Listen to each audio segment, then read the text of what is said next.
Rickshaw van সেক্টরে চাঁদাবাজি বন্ধ করতে হবে। ইসলামী শ্রমনীতি চালু করতে হবে।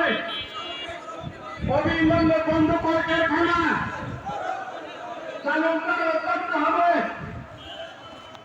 শ্রমিকদের ন্যায্য দাবি মানতে হবে। শ্রমিকদের রেশন কার্ড চালু করতে হবে।